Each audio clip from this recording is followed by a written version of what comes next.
Let us now proceed to the next panel discussion on role of internal audit in assurance-based governance. I would like to welcome our esteemed moderator and panelist. Due to unavoidable reason, Ms. Savitri Parekh could not join us today. Mr. Suhas Tuljapurkar accepted our invitation and accepted to moderate this session. I invite Mr. Suhas Tuljapurkar. Mr. Tuljapurkar is a compliance man of India, is an acclaimed lawyer with an extensive experience over 40 years. His key areas of proficiency are governance, risk, assurance, compliance, ethics with the fusion of information technology.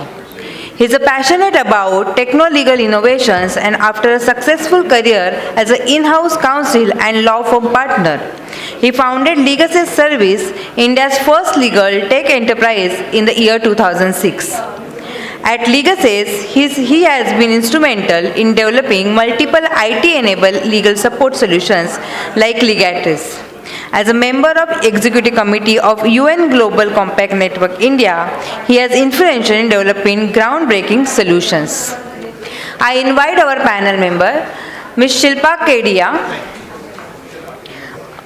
Ms. Shilpa is a result-driven finance professional with a strong business acumen gained over 20 years of extensive multinational and multi-industry experience in various areas of finance, including financial control and reporting, budgeting, pricing, costing, strategic and business planning, audit, accounting, statutory compliances, commercials, risk and project management. She is currently in the group of financial control and head of investor relations at HUL. I invite Mr. P.R. Ramesh.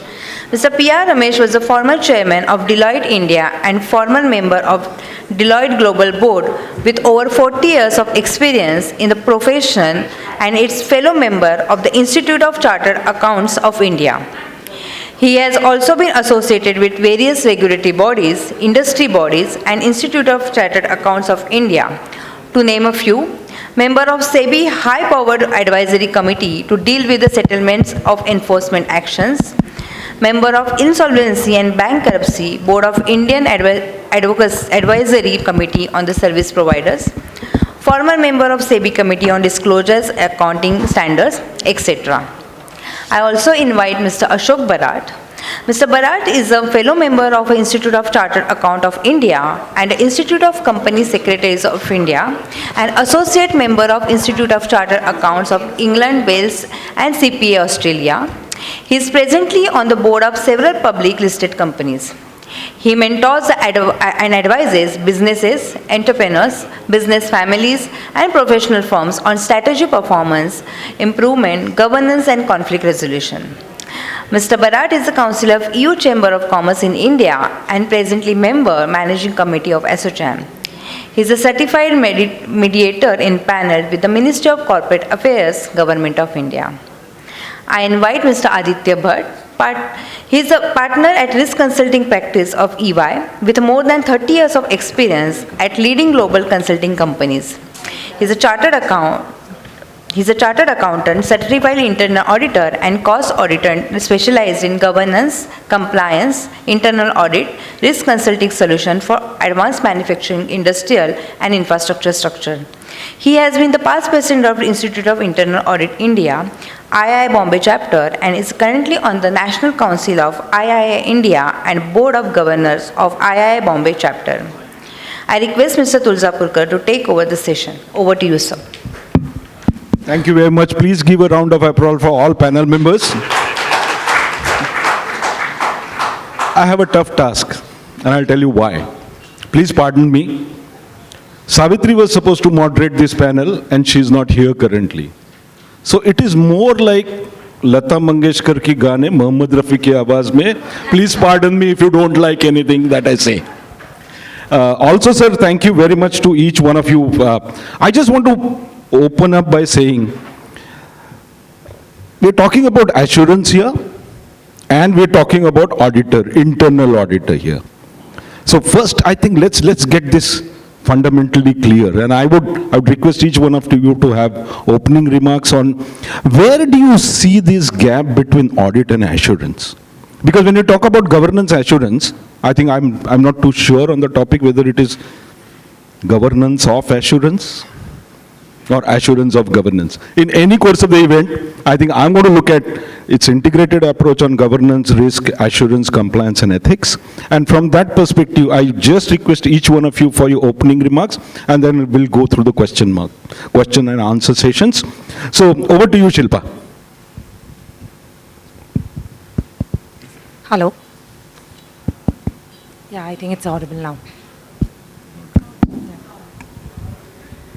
So I would say, I think over the 20 years of my career, what I've seen is the role how of an auditor and assurance has evolved, right? I think for me, it's become in an everyday saying how we are becoming a trusted business partner, where initially it used to be saying people used to run away from the assurance and audit team and say that it's a fault-finding team, to the team where everybody feels it's embedded in the entire business function and it's critical to the entire business operation and delivering the strategy of the company.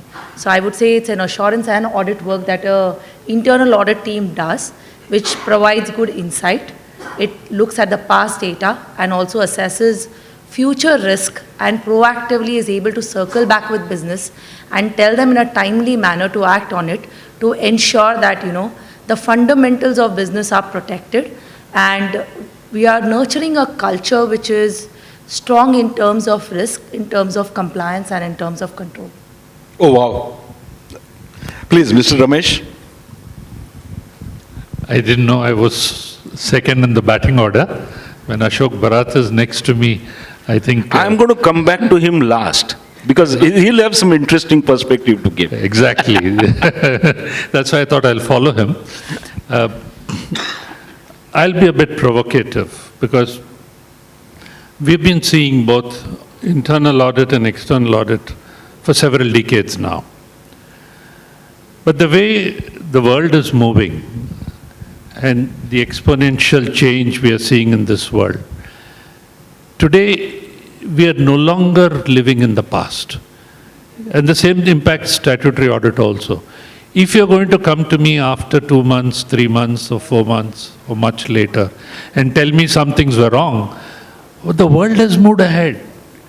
We are not going to be requiring that sort of assurance of the past.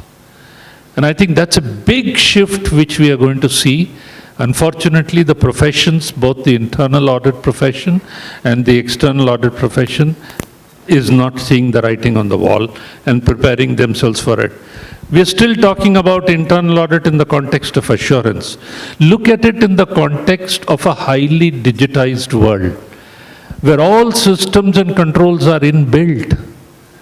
You have the prevent mechanisms in, the detect mechanisms in also. What will be the role of that person? And that's a big shift. Shilpa spoke about insights, and I think the days were there when internal audit provided hindsight, which they still do a lot. They say this didn't work well, that worked well, here is what my high risk findings, low risk findings, in some classification, etc., blah, blah, blah. It has to move from hindsight to insight. Some of them do so. But what is really required for businesses is not hindsights or insights, but foresights also. Unfortunately, the profession is not yet geared for that, because it is the very word audit is supposed to be of the past, and that is where they are locked in the past. And I think that is something which we should start asking ourselves as to what is it we need to expect from internal audit, what will be the internal audit of the future, what will it be called at all? And we can have a debate on this, and I'll pause here and pass on to... Thank you. I'm going to request Adithya for his opening remarks and views on this. Thanks, Suhas. So I've been in audit for the last 30 years now. The first half of my career was with statutory audit and the second half with internal audit. So seen both ends, external as well as the internal perspective. The objectives of both the audits are different, that we all know. One is to give assurance to the shareholders, stakeholders, and the second is to give assurance to the management that their assets are safeguarded. Over the last 30-35 years, both have progressed. But one thing that has progressed rapidly is, I'm a chartered accountant background, so I was taught that as a chartered accountant, you should not be a bloodhound. You should be a watchdog, right? Then there were comments made that have they converted from a watchdog to a pet dog? You must have seen it in the media, right? And now they say that as an internal auditor, you need to be a guide dog. You need to guide the management on a real-time basis, and that's where we are moving towards. And with the advent of AI, so that guide dog will also, I get the robotic guide dog that we see these days on the China border. So that's how I guess the profession is progressing. And yes, I mean, of course, there are a lot of pressures for all the auditors as well to grow in the economy as well. And sometimes, people do succumb to pressure at times. So I would pause here. No, thank you very much. Ashok ji, I mean, your opening remarks, please. Especially focusing on audit and assurance. Yeah. So I'll do that. But I must start by saying that my guru, Mr. Ramesh, who's sitting on my right, he never misses an opportunity to conspire to make me feel uncomfortable.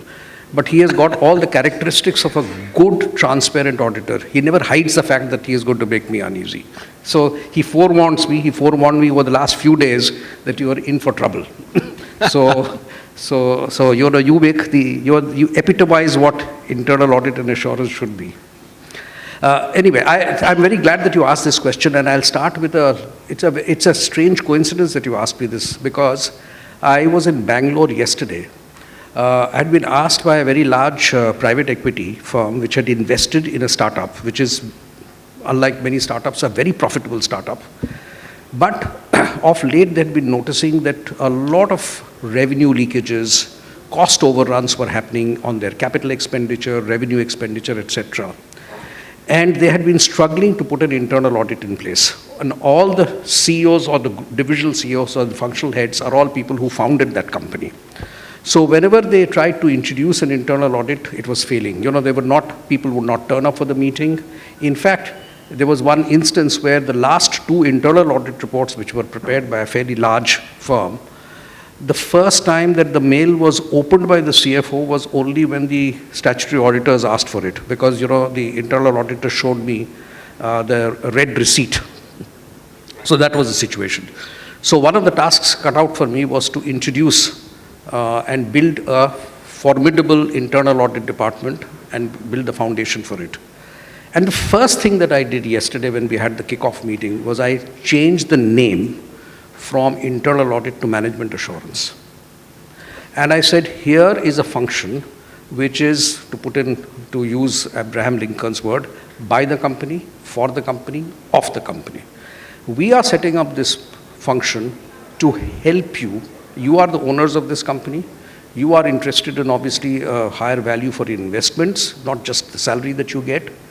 Here is a tool that we are going to provide you to make sure that you use your resources effectively, efficiently, have better controls, because at the end of the day, you are not the only ones who are running the company. There are so many employees who are like mercenaries. And at the end of the day, to drive competitive advantage. So, and then we ended off by saying that there's a theme to this management assurance, which is values equal valuation. And this was the first time that actually all the functional departments and the business heads attended the meeting. Now, I don't know whether it will ultimately succeed or not, but this happened at around 2 o'clock in the night. In the morning when I got up, I found that requests had started pouring into the internal audit firm. I want these areas to be audited. Interesting. So, in fact, we have now got a list of 6. We have now said that we'll take 4 more and then we'll spread it over the 2 or 4 quarters. So I think that answers the question of what is internal. That's right. Thank you. Thank you very much for that. So I think just summarizing it, so Shilpa said you need what is known as Bahuguni person there. I'm not saying buffalo or cow or anything of that kind, but I'm saying a Bahuguni who has all the attributes that are required for the job. I think Adithya alluded to saying there is a bloodhound, there is a watchdog, and there is a sniffer dog. Somebody who is kind of has a hindsight, benefit of hindsight, bias of hindsight, and has a watchdog who is watching as current insight as to whether everything is going all right or not, whether on governance, risk assurance, compliance, and all those functions, or the company's operations for that matter.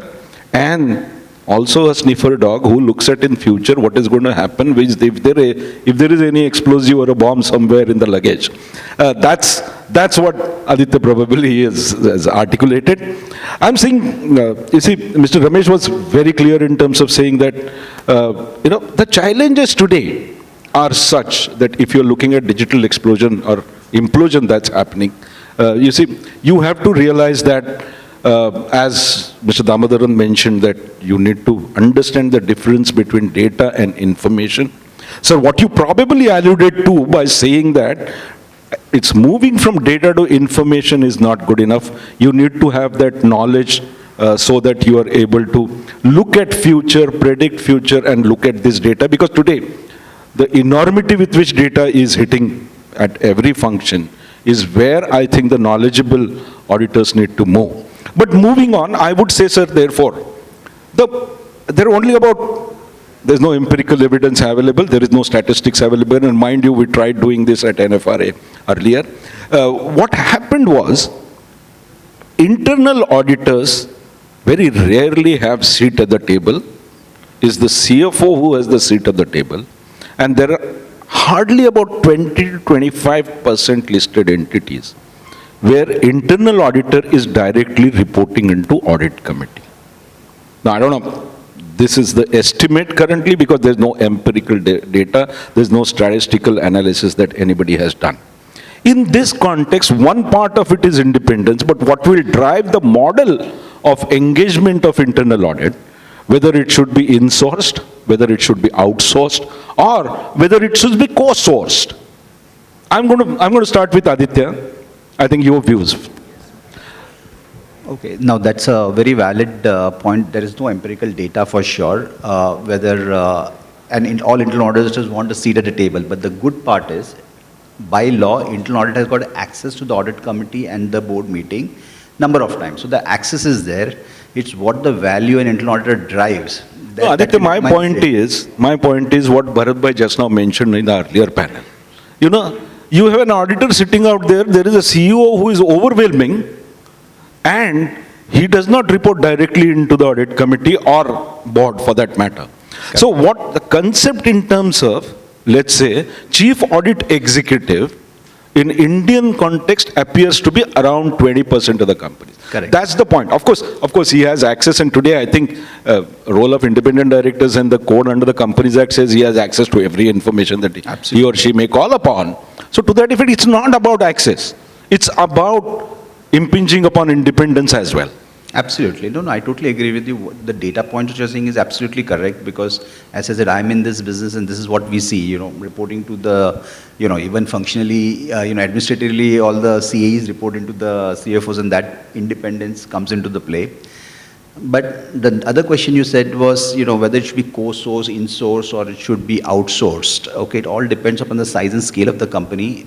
In my view, a very good combination would be, co-source it. You need to have a small team, because along with third-party experts coming into play, because businesses is so dynamic these days, it keeps changing every day. What you see yesterday is not relevant today, and you have to predict the future, right? And when you get an external guy, then he comes with a lot of insight, a lot of research, that organization comes. So I would suggest a good combination of in-house teams, duly supported by a co-source team.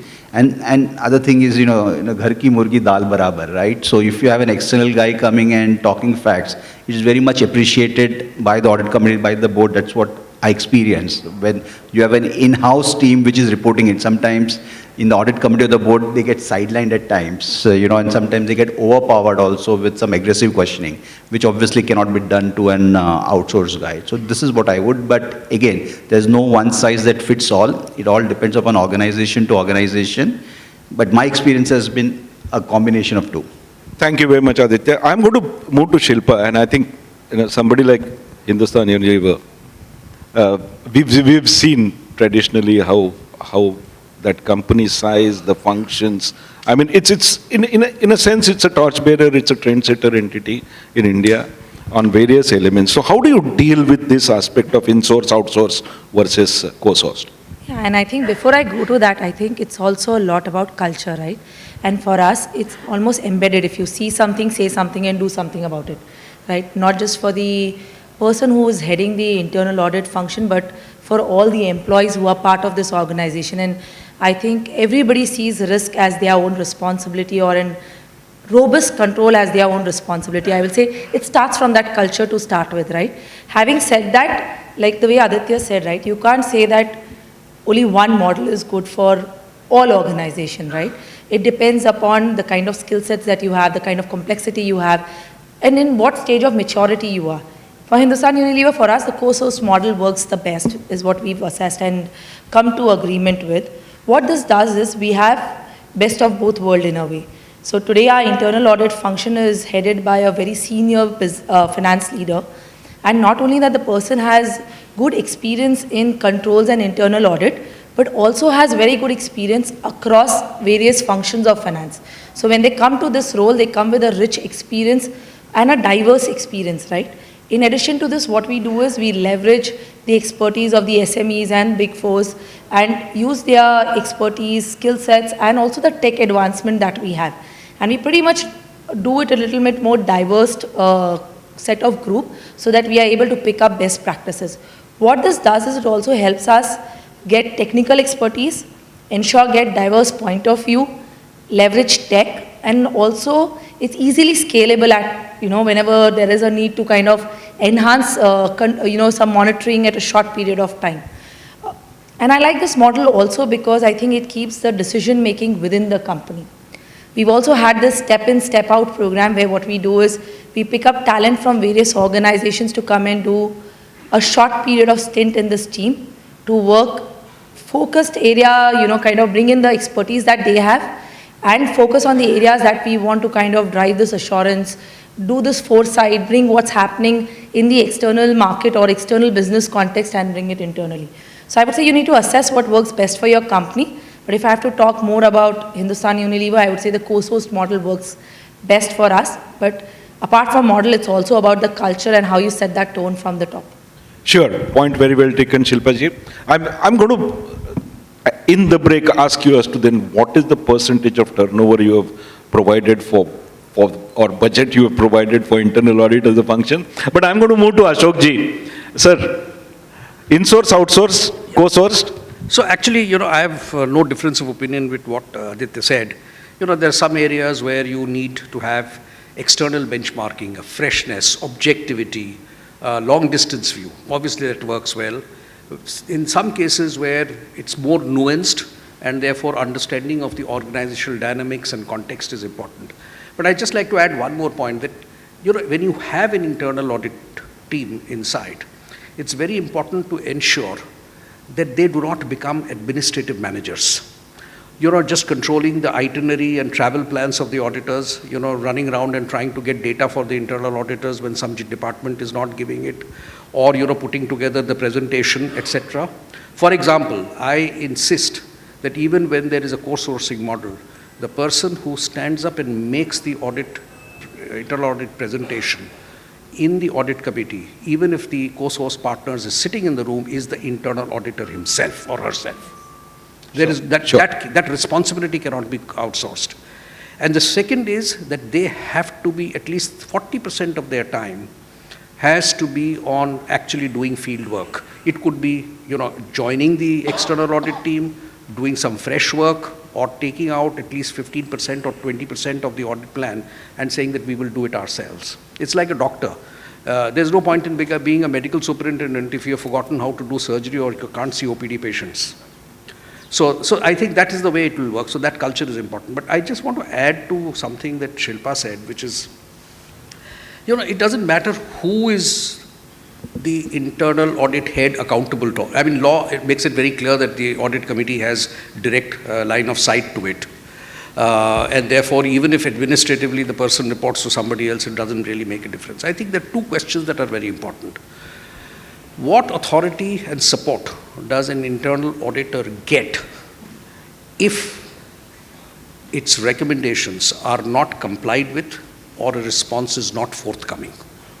I can tell you a case in which, there was some problem that was going on and on and on, and ultimately the chairman of the company instructed the management to institute certain preventive controls in the SAP system that transaction would not go through unless the parameters were met. It was not there in the original design. He said, call the implementation provider, I want this to be done. So that sends a very strong signal. And the second one is, are there any consequences for not taking internal audit or management assurance seriously?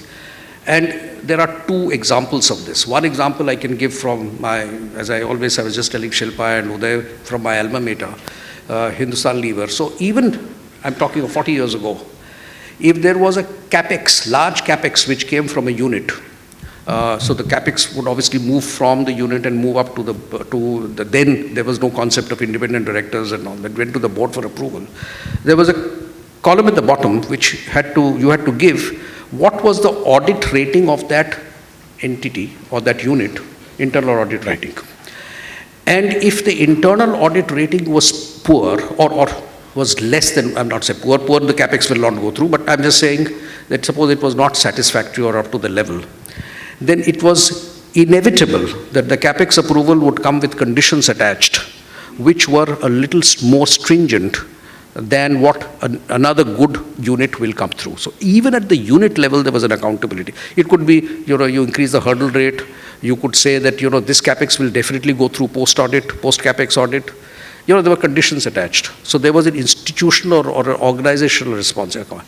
And the second example which I give, in fact, this is quite common now in banks because RBI has been insisting that at least for certain key functions, the NRC, when it is discussing the compensation and the promotion, they have to take the internal audit rating of that function. So if you bring these two, there are consequences and there is a mandate to enforce, then who you are accountable to, those are all means to the end. Understood, sir. Very well. I mean, long ago I worked in Livers as well. So I was quote-unquote low officer, so pardon me for that. So here is your chance, Mr. Ramesh, after Ashok ji. And I'm going to kind of request you to focus on two elements here. One is when you talk about outsourced, co-sourced, because the independence of the internal auditor and that function itself. And the second element is when you actually outsource or co-source it from somewhere else, how do you look at the conflict between audit services and non-audit services fanning out? Because the gamut of assurance function is much larger than merely financial statement related audits or only internal financial controls. It's much beyond that. So from that perspective, whether the conflict between non-audit service will actually mar the outsourced or co-sourced model. Up to you, sir. Okay. So let me start with linking it to this whole subject of governance. We had the earlier session and there were some questions about time being devoted, the director having time, etc. Fundamentally, if governance is also the responsibility of the board, a director spends maybe 75 hours in a year, 100 hours, including the preparation time, travel time, all of it put together. Now, surely the directors discharge their responsibility by relying on other components, other lines of defense, and internal audit is the third line of defense, as they say. So who spends the maximum time within a company or expected to spend? Next to the directors is the statutory auditor, and more than the statutory auditor is the internal auditor. He is the one who is in the company, has more time, more access, devotes more resources. That's what the ideal model. If we were to consider that, then the logical answer to it is an in-sourced model. But what are the challenges of an in-sourced model? Is you will not have all the skill sets available within the internal audit function. And maybe you will have domain knowledge of the company in depth, and therefore that knowledge, the value comes from that knowledge, but they don't have the external experience which a co-sourced model brings in. So to answer the first question, I fully endorse what is said is about a co-source model. But the question which is not asked is, in the co-source model, within the company's own internal audit function, what should be the composition, and do we want career auditors? Do you want auditors who only go up the ranks in the same function, or do you want rotation between audit and operations? That means if I'm an auditor today, I write a report, tomorrow I may be a controller or a CFO having to implement my own report, or the reverse may happen. So that is a question which we need to ask ourselves. Second, or the third, and what Shilpa said is right, it depends on the maturity level of the organization and the size of the organization.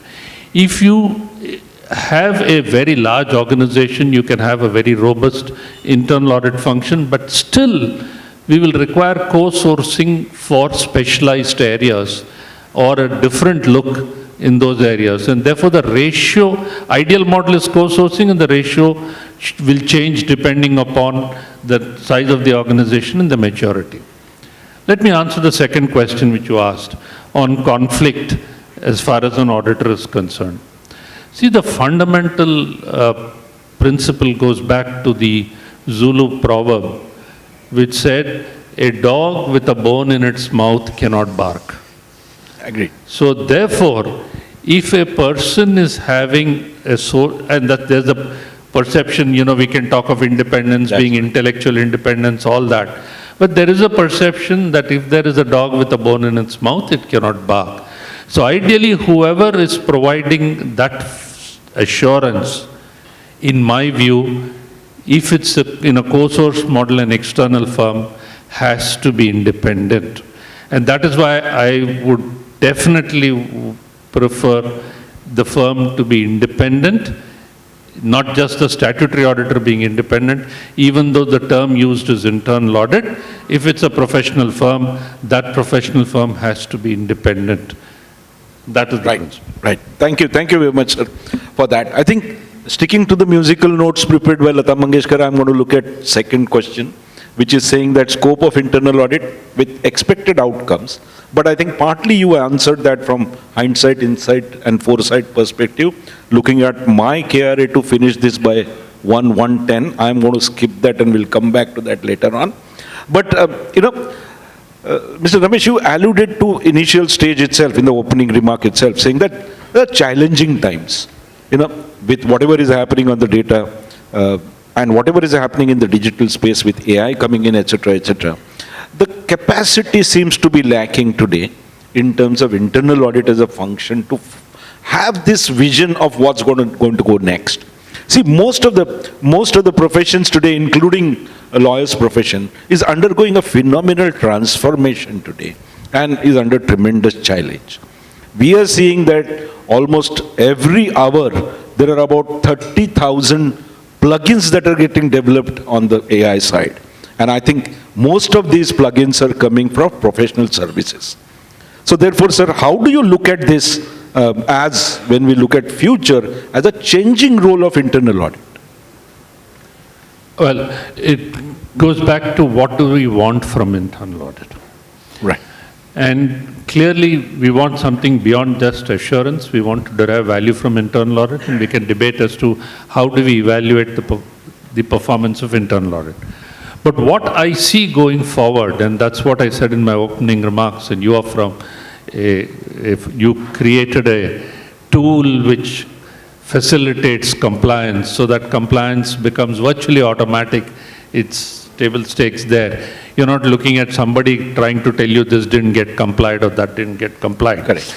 So increasingly you will find that you will need somebody or a function which is not deeply involved in the day-to-day operations and so close to the day-to-day operations that they can't take an independent, distanced view.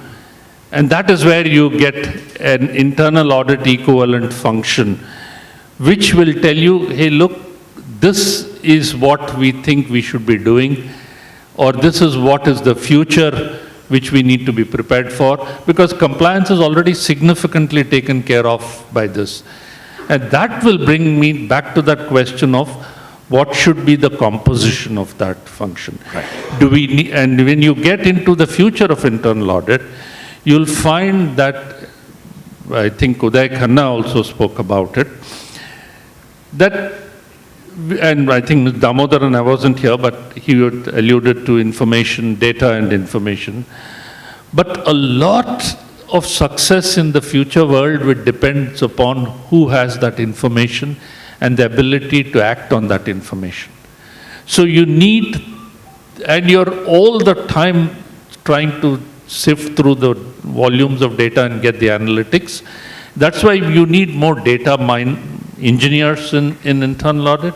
You need technology specialists in internal audit. Ask yourselves, what are the subject matters which engage the board today? They are not, no longer it is about this control, not function, that control. If somebody comes and says fire extinguisher, not there, those are not subject matters which are engaging.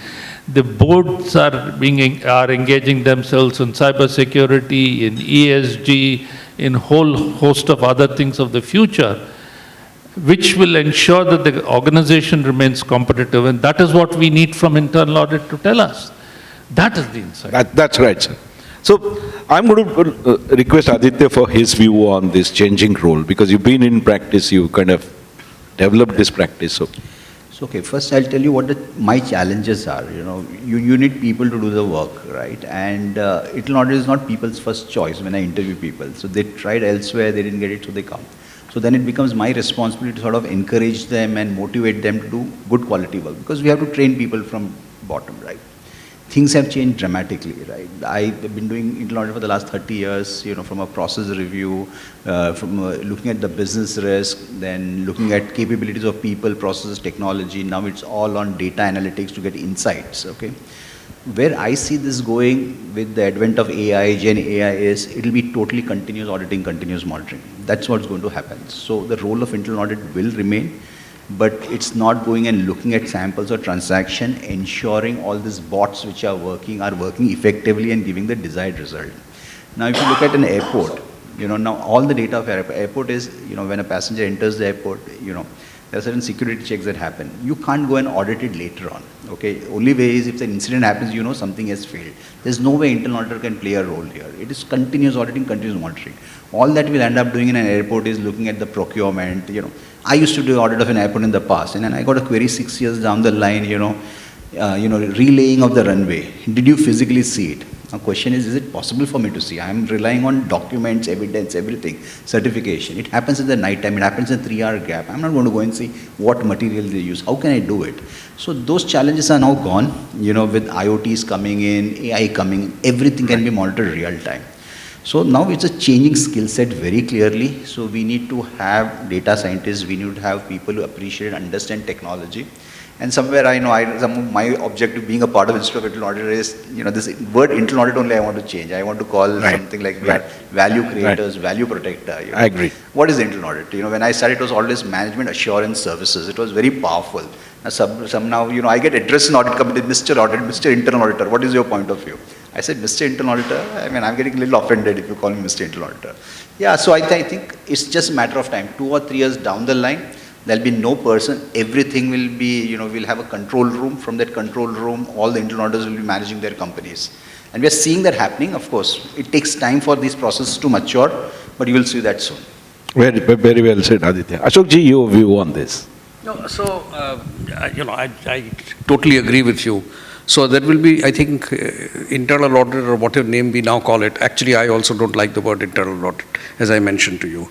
Is that there will be 2 levels. One will be the routine operational things which will happen, the preventive and detective roles. That will all get automated, and and you have to use technology. But there is a third dimension, which is what sits on top, which is what PR alluded to, which is the proactive role. How do I use all this that I have done to drive efficiency and competitive advantage? That will still require cerebral inputs and people. How do I use all these experiences that I get, whether when I prevented something or I have detected something, to see how I can therefore create business processes and models and strategies that will be always keeping me one step ahead. In fact, I always say this, that it's an internal audit. Let's assume that we stick to that word for the sake of this discussion. Is a combination of 3 I's. One is information. So you see some information and then you decide, oh my God, I think this information, something is not right, or it shows up the outlier, and therefore you do some further investigation. The second one is intuition, which is when you see something which is not apparently wrong, but you over a period of time develop the skill, and if you are able to, either you're, because of familiarity with the business model or because of what you have seen outside, you have the ability to smell. So that sense of smell, it is not just taste, which is information, but is also the smell of sense of smell.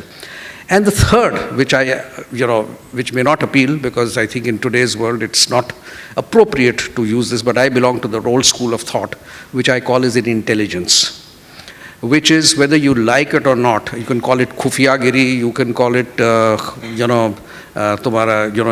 what they say is informant, like policing. There has to be an element of intelligence that you have to build in. And intelligence, not about IQ. It's about things that you pick up in the corridor, the office gossip. In fact, in banks, there are a number of whistleblower complaints, and Uday will testify to this. This fellow has been taking loans, and the manager has been, giving loans on the basis of undue favors. When you start doing that investigation, you find that there has been red signals, or he suddenly goes and buys a new car. He gets 4 ACs fitted in his house, and a small branch in Nagarcoil. I'm just remembering an incident. When we investigated, we found that, this was known 6 months ago, that this person was living outside his lifestyle. Somebody should have picked up the intelligence to come and say that there is a problem. So intelligence, you cannot underplay the role of intelligence and Very well said, sir. I think. Shilpa, quickly, what your view on the changing roles? Where do you see the challenges? I think my co-panelists have covered a lot of depth on this topic, but few things, and what Ashok sir said, right? The smell part for us, what I tell my team also, saying that what things are repetitive can be outsourced to an AI and can be leveraged in AI. Use it effectively to ensure you're freeing up your bandwidth. When you're doing that, ensure that what are you going to do with that freed up bandwidth? How are you going to leverage it? It can throw a lot of data, it can synthesize a lot of data, but somebody has to look at that data and act on that data. And we also say that, while you can have a lot of tech, you can have control tasks, you can work from a head office and probably have a site to everything, nothing substitutes on-ground feel that you get when you go to audit and site or when you visit and site. Go visit the places that your organization has presence in. Go to the market, go visit the retailer, go visit the distributor, go visit your plants, warehouses. And there is a lot of things which data can talk about and which you should pick up signs for investigating, but also pick up signals when you go and visit those sites, saying that what are they saying, what did you feel? And if something doesn't seem right to you, 99% of the time I can tell you it is not right. It's up to you how you take that insight, look into the data and tell what it's telling you and how you act on it. Very well said. I think many times we have realized that when you actually try to investigate something, then actually the management knows when the audit is going to be performed, operational guys know when the audit is going to perform, and they're all ready. They're all decked up and they're ready. But having said that, I'm going to come to next point that that the script says is, there are some elephants in the room today which you cannot ignore. For example, conflict of interest, related party transactions. There is compliance. I mean, if you look at statutory auditor, I'm not too sure as to how many statutory auditors or audit firms are today certifying that SA 250 is being adhered to, which actually puts an obligation on even the statutory auditors to make sure that non-compliance with laws and regulations are highlighted in the audit report. That's SA 250, amended recently, about 1.5 years ago. But, these elephants in the room today, if you look at RPT, related party transactions, if you look at compliance as a whole, if you look at remuneration committee and its functioning, probably the executive directors and the KMPs there,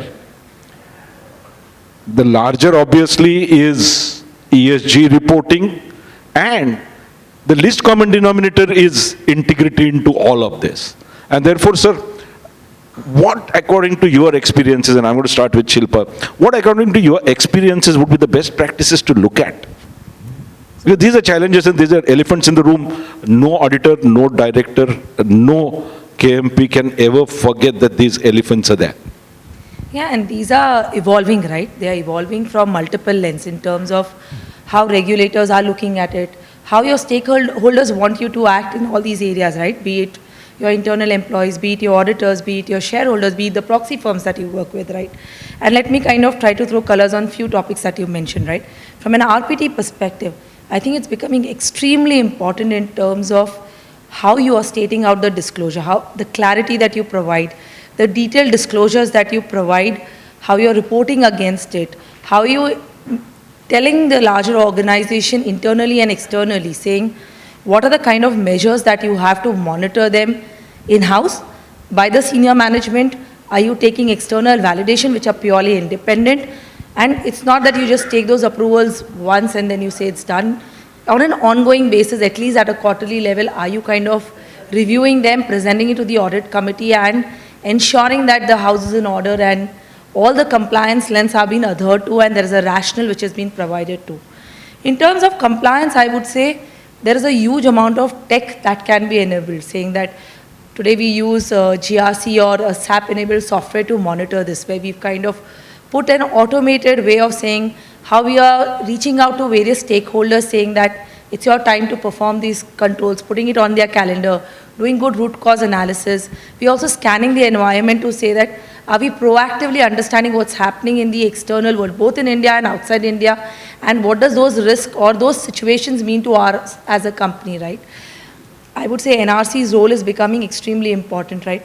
Not just ensuring that they are reviewing the remuneration and benchmarking them from an internal perspective and ensuring enhanced disclosures, but also benchmarking, saying that how are these competitive, how are this in line with the industry standard, and is it that the NRC is chaired by independent directors, and how frequently they meet and what are the parameters on which they review this.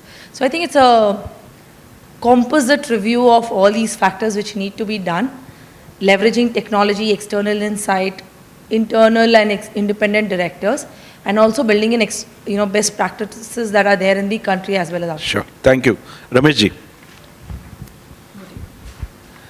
Thank you, Suhas. Frankly, I'm not so much worried about the elephant in the room as much as the virus in the room. It is the virus which has a far-reaching impact. Elephant can only destroy within a certain range. Very well said, sir. Okay, so having said that, let me come to some best practices in some of the areas which you highlighted. I know there has been a lot of discussion around related party transactions in the earlier session. It's a challenging subject. We can keep talking till the cows come home, to use Bharat's words. But let me draw upon an illustration from an accounting standard on fair value measurement. Fair value was always, considered as fear value because it was so volatile. You could have different numbers coming up depending on who you went to. So fair value measurement standard came up with a disclosure requirement in 3 levels. Do you have an identical value? That means if it's a listed scrip, you have an identical value. So that is the fair value. Second is, do you have a surrogate in a way? Similar but not same.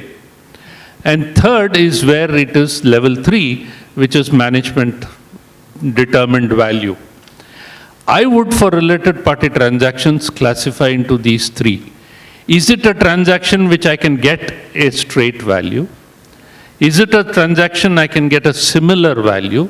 Or is it a transaction where it's hugely subjective? For instance, I award a contract for development of software. Now you could manipulate the number of hours, you could manipulate the rate per hour depending on the composition, and how do you compare with a similar thing, because it's something which is bespoke or tailor-made in a way. Having said that, I think in related party transactions, the real issue is not of arm's length or ordinary course of business, but the starting point is rationale. Why do you need the transaction, and why do you need the transaction with that person? Absolutely. And I think that is where a lot more time needs to be spent upon. But it is true that not a majority of related party transactions are not abusive transactions. And that's why I talked of the virus in the room in a way. Now, if I move away from related party transactions and other things, and Adithya spoke about airline, and if I may use that example, what should worry you in an airline? Primary thing, what can bring the airline to a grinding halt is safety. One accident can close down the airline. Therefore, your safety is absolute supreme. And profitability may be much lower down. Second may be customer satisfaction. If there is no customer, there is no airline. And it is in these areas which you are looking for. Safety is significantly governed by regulations also, and that's why you look at all of it in compliance. But when I talk of elephant in the room or virus in the room, I look for what can disrupt my business completely. Business continuity. Business continuity and the future. What can drive me out of business Absolutely. because of what others do? Those are matters which I think we need to spend upon. Agreed, sir. Ashok ji. I'm sorry, but I think I've got a warning that I got to finish this in 10 minutes. That's my KRA. Okay. So No, I'll just very quickly add to what PR said on the related party transactions. Now I'm just moving back to what is the role of internal audit in RPT. And I think he hit the nail on the head. He says the rational, that's the starting point. And I'll just, without getting into the legalese, so there is, the definition is that 2(1)ZC, if I'm not mistaken. Bharat, you are an expert. There is a word used which says transfer of resources. Now, this typically happens in group companies. So there is a corporate office, it transfers costs on a shared basis. And these are various services, helping you design your performance appraisal system, helping you do this, helping you do that, etc.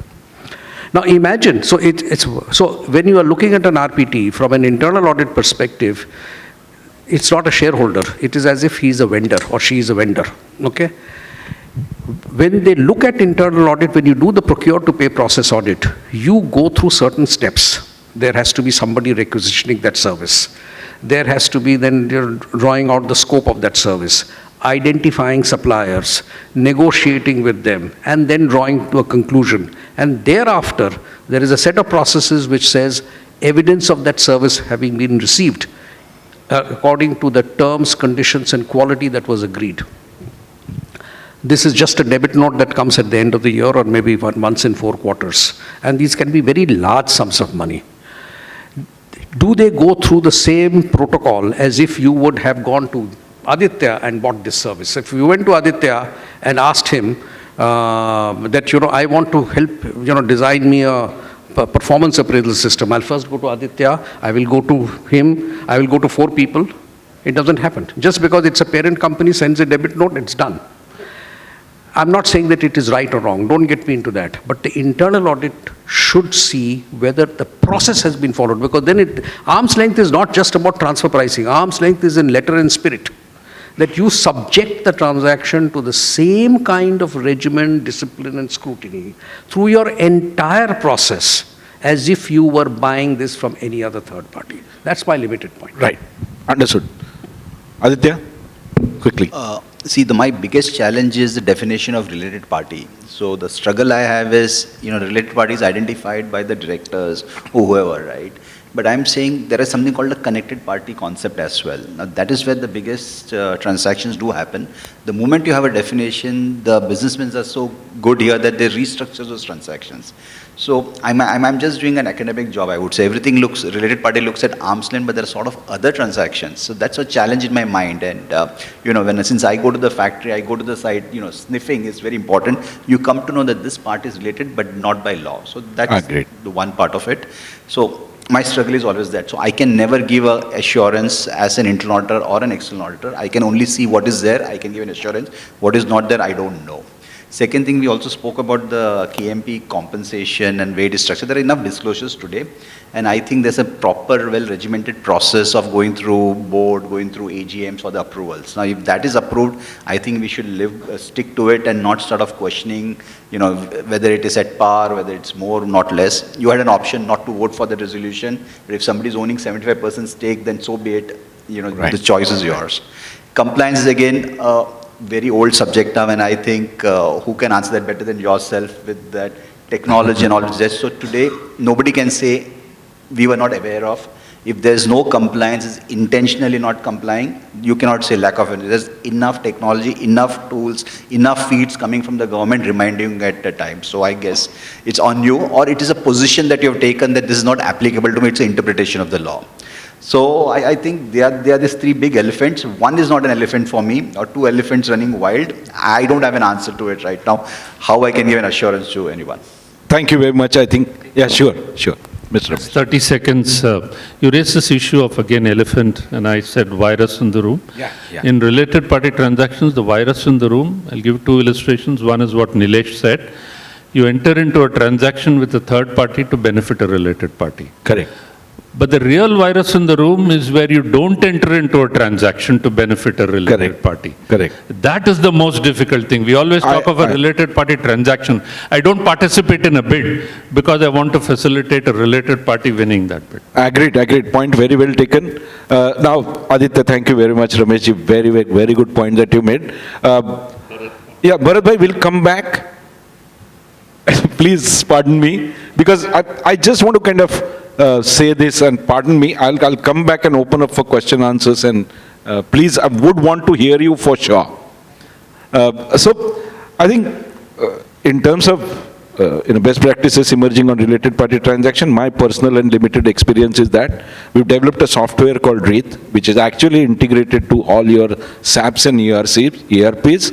It is mapped across all relatives as defined with their PAN numbers, because MBP1 gives you those details, and we mapped this across. It's working pretty well across at least about half a dozen large entities, including the transactions between principal and subsidiary.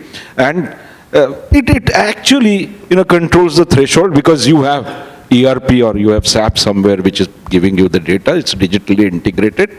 But I don't want to promote that. This is not the right forum for me to talk in detail about it. But I think very clearly what we are therefore seeing is a role of an internal auditor which is evolving today, which needs to be catered to looking at future. The question obviously comes is, who is going to regulate the internal auditor? And I think this is the last question I'm going to request for quick answers from each one of you, and Aditya, starting from you. The question is, why should it be regulated in the first place? If it's going to be regulated, it has to be against the regulations. What are the regulations that govern the internal audit? There are no internal audit standards on how to do work, how the sample should be selected. Pardon me, Aditya. There are global standards available, which are principle-based 15 global standards, which hold the fort today. Yes, but they're not mandatory on someone. They're not mandatory. It's just an optional. Okay, so as I said, you can't have regulations for everything, right? Then you'll say procurement function should be regulated, sales function should be regulated, compliance function should be regulated. My point, Aditya, is, if you look at it, let's take ASCII as an example. Advertising Standard Council of India as an example. It's a body which self-regulates the ecosystem within that advertisement space, so to speak. Correct. Therefore, there is no great requirement of an external regulator breathing down your neck. Now, if the internal auditors have, their own ethical standards, pitched to the level which is different, because you're looking at assurance, you're looking at integrity here, you're looking at giving comfort to the board on governance-related matters, including all operations of the company. Therefore, my point is, if that self-regulation is evolved to that level, then you won't probably need an outside regulator. And in that context, I would want everybody's views on, I think, should this be regulated and how? So, as I said, my firm view is it should not be regulated. We should have that discretion, not because I'm an internal auditor, because I do work much more beyond internal auditor, but yeah, because because it's a very difficult task. My scope is not determined by me, it is determined jointly with someone. You know, there are so many elements I can give you why I strongly feel. Having said that, if there's a collusion, if there's a fraud, if there's a negligence, there are various other Indian Penal Code and other regulations which monitor me, directly or indirectly as well. That's as a part of you being KMP, or that's as a part of Correct. you being So there are- vicariously liable in the company. right? Absolutely. That's, okay, understood. Ashok ji? My view is the same as Adithya. I don't think we need to have an external dragon sitting on the head and, then having penal provisions. In fact, Bharat is going to be very unhappy. Every time there is something that happens, he immediately takes out, calls his secretary and starts dictating a proviso or an additional clause that he wants to send to SEBI for their consideration. This is where we are going to end up with. There has to be obviously self-regulation. There could be compliance with standards. And of course, there has to be accountability, because if somebody is depending on you, and particularly now, statutory auditors depend a lot on internal auditors because of the requirements to, comment on things which they cannot do themselves. But to have, in our context, a kind of an external regulator who's empowered to penalize is only, adding to the regulatory cholesterol that we just talked about. I mean, there's going to be one more provision which is going to create more problem than solve any. Sure. Ramesh ji? Let me quote Nani Palkiwala. In 1986, when he addressed the conference with the Institute of Chartered Accountants, he asked the question, who shaves the barber? And I think that's the whole issue about regulation and self-regulation. I disagree with both of them. I have been advocating that internal audit, if it's a critical line of defense, should be subject to oversight in some form. More so if it is co-sourced, the external firm has to meet the same standards as every other professional services firm and should be subject to oversight. In fact, I've told NFRA that you should have oversight on the internal audit function also. Because we need, if that's so critical, we need an independent confirmation that that is functioning. Don't you have an assurance on whether internal controls are functioning effectively? It's the same. If the internal defense mechanism, internal audit, the answer to that is, I firmly believe, should be regulated. Sure. I don't want to use the word regulation or anything like that, but should be subject to oversight. That's Understood, sir. Thank you very much. Shilpa ji, your point? I see myself agree more to Adithya and Ashok sir's point of view. I think we should focus more on saying how are we making the internal audit function more strong and equipping them with the right skill set, right? I think that is the most important thing. I think we've taken, internal audit function has come a long way from being seen as a pointing finger to someone who's embedded in the whole business and able to foresee and support and challenge the business, I think. I think there are enough indirect regulations, like the way Adithya mentioned, which looks at this function. So at least I think, at this point of time, at least my point of view is that we don't need a regulation. Notwithstanding whatever he talked in terms of where the liability arises, all of that are scheduled under PMLA. So on the lighter side. Okay, just kind of but by just 1 second.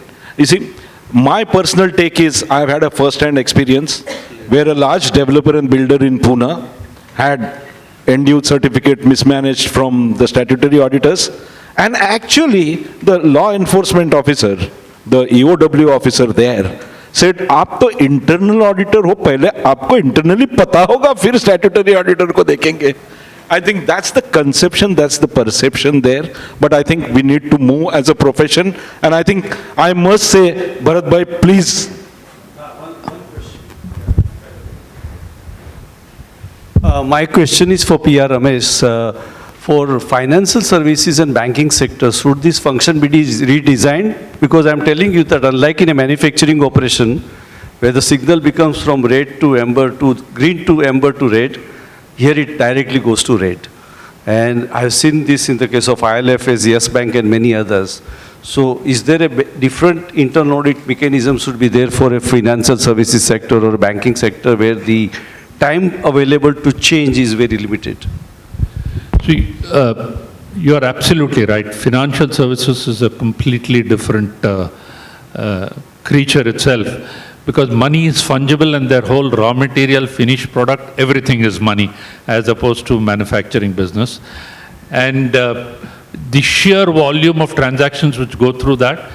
So the real distinction there is the intensity of scrutiny is far more required in financial services. And unfortunately, the regulators in financial services industry do not distinguish between governance and operations.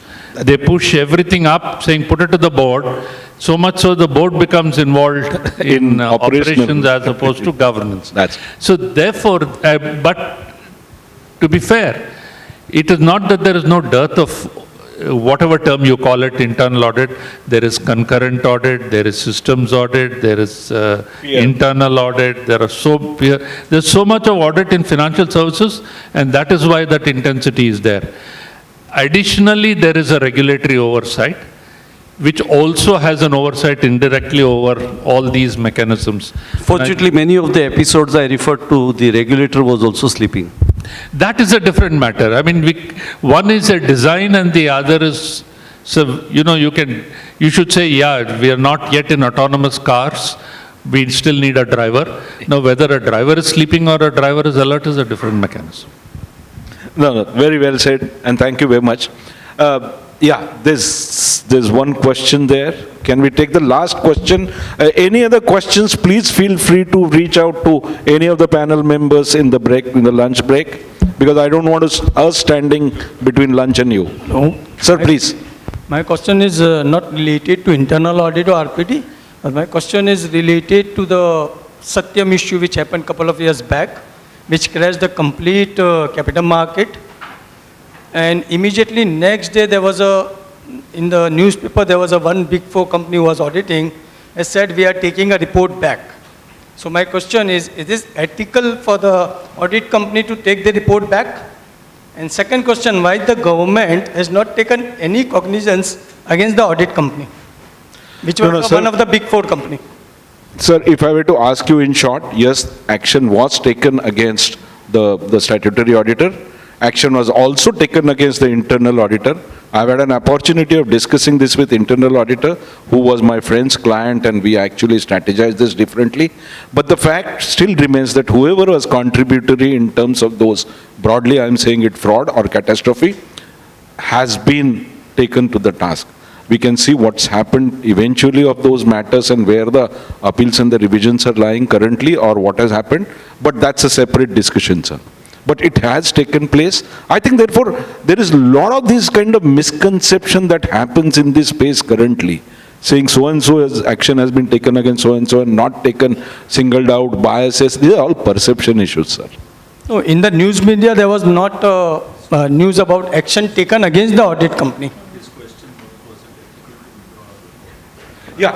Yeah, please, I'm going to request Mr. Ramesh to address that question about withdrawal of a report, because you read 1.5 page, 2 page disclaimers whenever opinion. You need to understand that there is a standard also requires that if you have new information which as a result of which your previously issued report was perhaps not considered correct, it is your duty bound to withdraw that report so that nobody places further reliance on that report and undertakes transactions. So it is ethical and it is the right thing to do in accordance with the standards. Thank you very much for clarifying that, sir. On a lighter side, I would say that since Companies Act provides privilege only for lawyers and bankers, I think please send your reports to a lawyer. We will say it's privileged communication and send it across. But that's on a lighter side. But thank you very much. Please give a big round of applause to the panel members. Over to you, Aniha. Thank you so much, our speakers, for thought-provoking deliberation and panel discussion. I will request Mr. Sandeep Khosla to come on dais to present a memento as a token of appreciation to our speakers and moderator. To Mr. Adithya Bhat.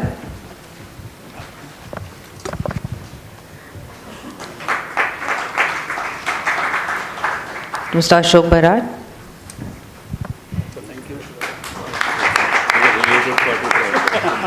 To Mr. P.R. Ramesh. To Ms. Shilpa Kedia. and our moderator, Mr. Suhas Tuljapurkar. I request all the panelists to come front for the group photograph.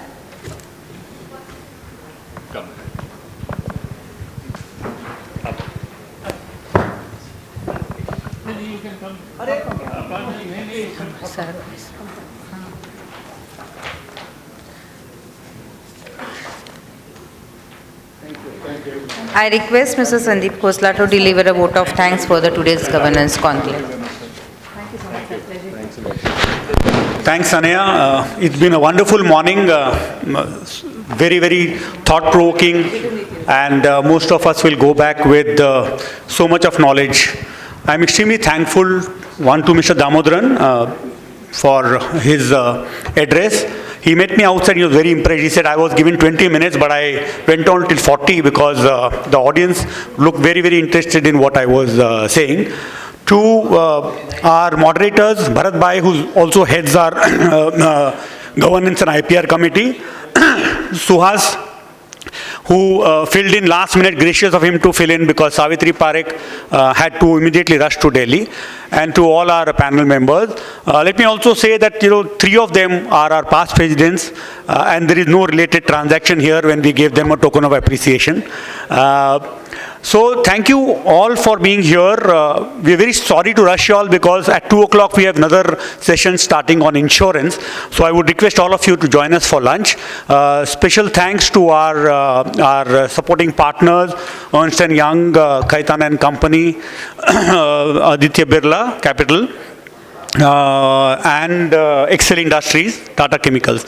Thank you all, and hope some of you can, if you're interested, join us, stay back for the insurance conclave. We'll have to vacate the hall now because the team would be preparing for that. So please join us for lunch. Thank you.